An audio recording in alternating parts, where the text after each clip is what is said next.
togur.kz ұсынады. Маған көптеген хаттар келіп тұрады.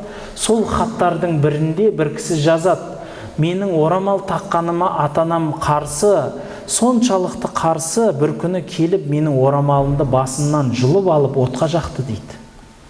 Не істеймін, үйден кетіп қалғым келіп отыр. Қарасаңшы, сол атана мен қатырдым деп отыр. Ертең оның қызы басқа бір жаққа ұрынса, не істейді ол адам? Ең оңайы, жихадшылар алып кетсе не болады? Сирияда жүрсе қызмет қылып. Ой, атанан кәпір ғой, жүр, мұсылман еліне барайық. Немесе көшеге жезөкшелікке кетсе не болады? Әйелдерімізді, қыздарымызды бұттарын жалаң пұт қылып кигіземіз. Менің қызым сұлу дейміз, көрінсін дейміз. Ал егер басқа бір еркек қараса, тағы қызғанамыз, неге қарайсың деп.